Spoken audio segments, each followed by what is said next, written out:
Fujii is a Yonsei actress born and raised in the East Bay.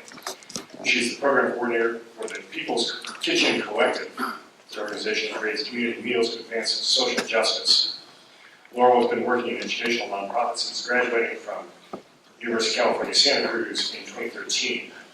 Bryan Alamillo currently works as a youth leadership specialist with the Japanese Community Youth Council. He's a 2015 graduate of Loyola Marymount University in Southern California, where he studied business. He's of Mexican and Japanese heritage, and his grandparents were both directly affected by Executive Order 9066. Tim Hamano on shakuhachi will accompany the candlelighting ceremony.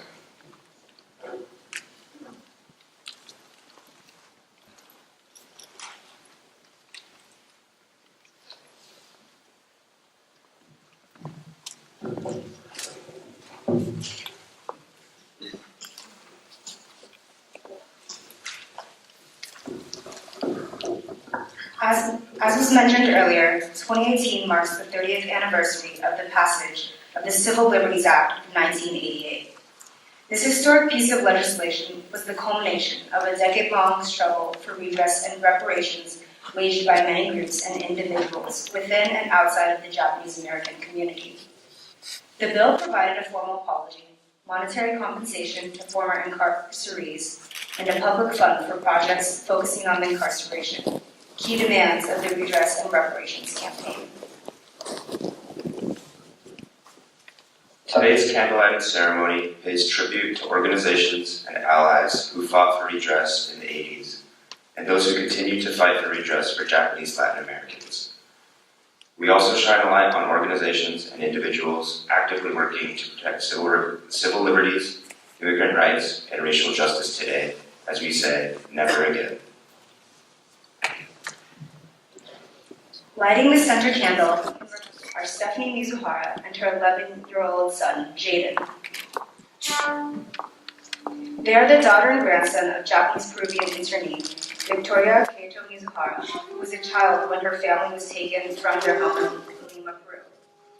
The Katos were among over 2,200 Japanese Latin Americans abducted from 13 Latin American countries and imprisoned in the U.S. for use in hostage exchanges for U.S. citizens held by Japan. Last year, Stephanie and Jaden were part of the Campaign for Justice Community delegation, which attended the Shibuya hearing at the Inter-American Commission on Human Rights in Washington, D.C. Through the ongoing fight for redress, Stephanie and Jaden are not only learning more about their family's history, but are helping to make history.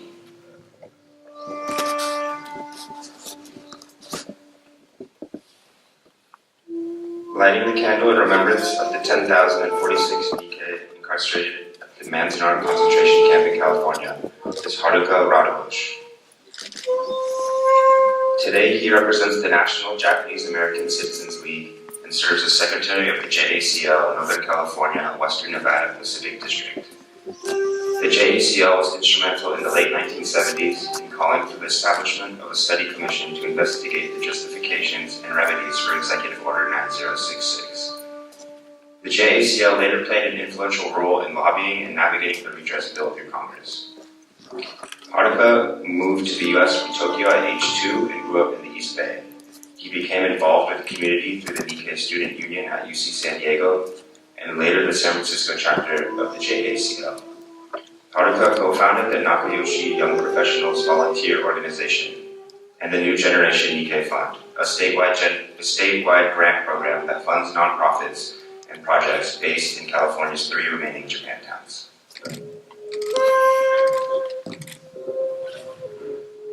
Lighting the candle in remembrance of the 9,397 Nikkei incarcerated at the Minadoke camp in Idaho is Lucy Hamai, representing the National Coalition for Redress and Reparations. The NCRR focused on grassroots organizing by encouraging Nikkei to testify at the commission hearings in 1981. It helped popularize the demand for monetary compensation, organized community events, led letter writing and petition campaigns, and sponsored a delegation of 120 supporters to lobby in Washington, D.C. In the 90s, the NCRR continued to monitor and fight for a broader and more inclusive interpretation of the redress bill.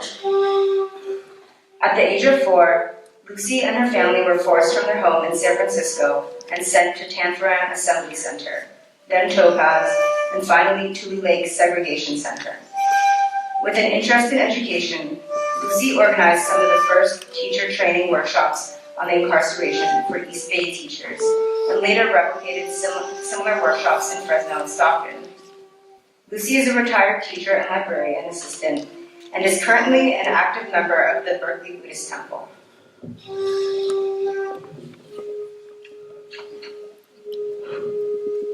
Lighting the candle in remembrance of the 8,497 Nikkei incarcerated at the Jerome concentration camp in Arkansas is Don Tamaki, representing the Coram Nobis legal team. In 1981, the legal team led by Dale Minami and Don Tamaki with the Asian Law Caucus petitioned a writ of Coram Nobis to correct a fundamental error and injustice at the time of the original Supreme Court cases of Fred Korematsu, Min Yasui, and Gordon Hirabayashi for their refusal to comply with government exclusion and removal orders. The wartime convictions of 3 cases were vacated by the federal district courts in 1983. Bringing to light information the U.S. government had suppressed in 1942, the Coram Nobis legal team provided a major impetus to the redress and reparations movement. Don is an East Bay native whose parents were incarcerated at the Topaz concentration camp. A graduate of UC Berkeley and Bolt Hall Law School, he is a partner at Minami Tamaki LLP. Don helped found the Asian Law Alliance and the Asian Law Caucus and continues to support community groups today. He's the president of the San Francisco Japantown Foundation that works to preserve one of the last remaining Japantowns in the U.S. Don was at SFO with other attorneys from his firm when the first Muslim ban was issued. He helped provide legal assistance to some of those caught in the ensuing chaos. Lighting the candle in remembrance of the 17,864 Nikkei incarcerated at the Poston concentration camp in Arizona is Chizu Omori. Chizu represents the National Council on Japanese American Redress, or the NCJAR. NCJAR, led by William Hori, was formed in 1979 for the purpose of filing a class action lawsuit against the U.S. government for injuries suffered as a result of incarceration. Although the lawsuit was eventually dismissed by the government, the legal action helped draw media attention to the issues. Chizu was one of the plaintiffs in the lawsuit and attended the Supreme Court hearing. Chizu was raised in Oceanside, California, and incarcerated at Poston 1 concentration camp at the age of 12. In the 60s, she was active in the civil rights and anti-war movements, and while in Seattle, she was active in the redress movement for 10 years.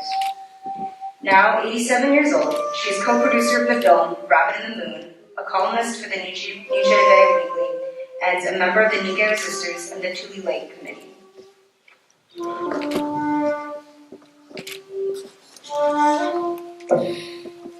Lighting the candle in remembrance of the 10,767 Nikkei incarcerated at the Heart Mountain concentration camp in Wyoming is Julia Harumi Max, senior staff attorney at the American Civil Liberties Union of Northern California. The ACLU of Northern California went against its national leadership in 1942 and opposed the forced removal and incarceration of Japanese Americans. Under the leadership of Ernest Bessig, the chapter represented Fred Korematsu in his Supreme Court challenge to the evacuation. In the 80s, the ACLU was among many supporters of redress legislation. Julia's work at the ACLU focuses on immigrants' rights and national security. She has been recognized for her work on behalf of detained immigrants and has worked to expose and challenge government policies and practices such as the no-fly list, FBI surveillance, and the recent Muslim ban executive orders. Last week, Julia appeared on PBS Frontline, where she discussed the recent case that challenged ICE's detainment of youth without due process. Julia's mother, Amy Iwasaki Mass, was incarcerated at Heart Mountain at age 7, and Julia has written about the connection between her mother's incarceration experience and Donald Trump's calls for racial and religious profiling. Lighting the candle in remembrance of the 8,475 Nikkei incarcerated at the Rover concentration camp in Arkansas is Jane Tapa, representing Congresswoman Barbed in the Congressional Black Caucus. The caucus is made up of the African American members of Congress, and in the 80s, under the leadership of Congressmen Mervyn Zimali and Ron Dellums, it strongly supported redress legislation for former incarcerees. Today, the caucus continues to be the conscience of Congress, which recently protested the Trump administration's cancellation of temporary protected status for Haitian nationals, as well as Trump's racist comments about African countries. Jane Tapa is congressional aide and Asian community liaison for Congresswoman Barbed Lee. Born in Bhutan and raised in India, he immigrated to the U.S. at the age of 13.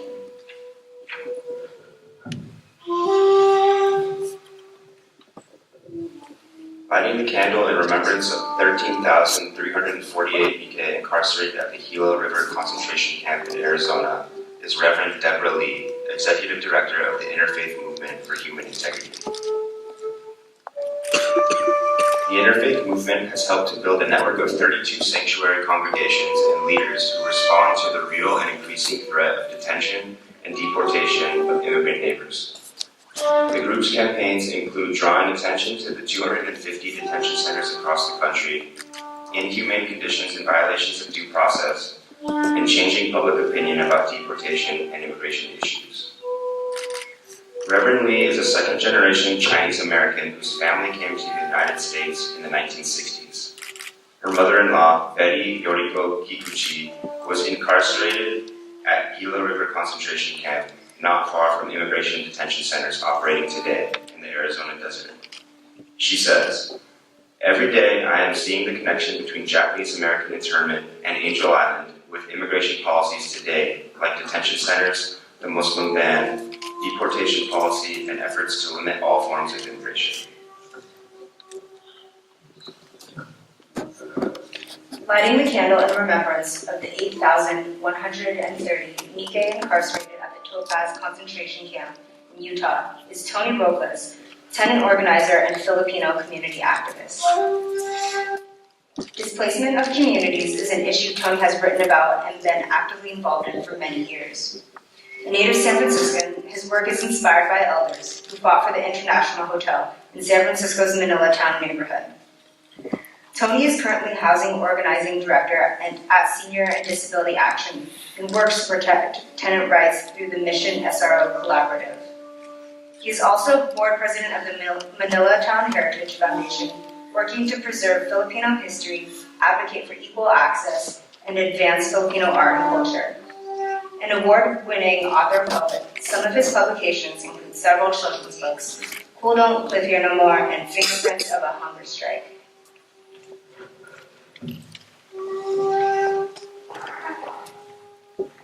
Lighting the candle in remembrance of the 7,318 Nikkei incarcerated at the Amache concentration camp in Colorado is Junko Kenmotsu, Senior Case Manager, and Lily Torres Samaranos, Attorney at Asian Pacific Islander Legal Outreach. API Legal Outreach is a 42-year-old nonprofit that has worked to break down barriers in a legal system that historically barred immigrant communities and communities of color from the justice they deserve. Junko's passion is elder social justice through her work serving low-income Asian senior citizens. Her husband's family was incarcerated at Laurel, Arkansas. Lily is assigned to API Legal Outreach's immigration removal defense work in San Francisco. She works as an attorney in the areas of removal defense, deportation, and both affirmative and defensive asylum. Lighting the candle in remembrance of the 18 incarcerated at the Tule Lake concentration camp in California is Mohammed Abu Zaid, representing the Arab Resource and Organizing Center, AROC. Since 2007, AROC has worked to empower and organize immigrant and refugee Arab and Muslim communities around issues of justice and equal access. AROC builds community power by participating in leadership development, political education, and advocacy campaigns and challenging racist violence and exclusion. Mohammed, whose family immigrated from Yemen, is a student at Wallenberg High School and a volunteer with AROC. He is a practicing Muslim, speaks Arabic as his first language, and is passionate about issues that impact the Arab and Yemen communities. While working with Iraq, Muhammad has advocated for the needs of youth in high schools by fighting for and winning provisions that provide language access for Arab-speaking families. Please join us in a moment of silence.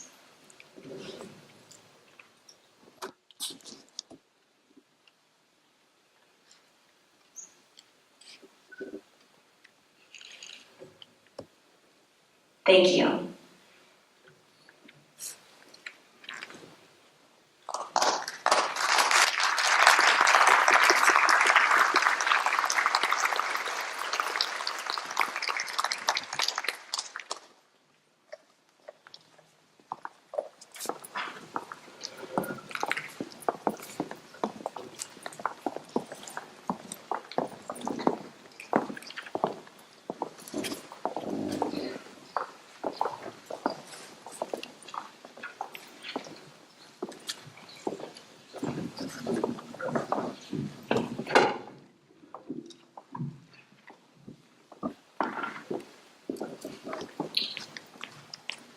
Thanks to all of you for part of the lighting ceremony, and thank you to Laurel and Bryan as well. If you've been moved by today's program, there is an opportunity for you to act. You can add your name to the open letter to the country in support of the Korematsu Take Civil Liberties Protection Act of 2017, introduced by U.S. Senators Tammy Duckworth and Mazie Corona, with companion legislation introduced by House Representative Mark Chicano. By adding your name to the open letter, you will tell our leaders that the Muslim travel ban is unacceptable and that it represents the same injustice suffered by Japanese Americans and other immigrants during the incarceration. You can go online at dayremembrance.org or stop by the Nikkei Resistors table at the community reception after this program. We will conclude today with an interfaith benediction led by the Japanese American Religious Federation of San Francisco. Directly after the benediction, we will invite everyone to join the clergy procession from the theater to the Japanese Cultural and Community Center of Northern California on Sutter Street, where the community reception will follow. Please follow directions of the monitors along the route. The clergy will lead on the procession, followed by Jiten Taiko of the Buddhist Church of San Francisco. Now I'd like to call on Reverend Grace Kaori Suzuki of the Christ United Presbyterian Church, who will introduce the benediction.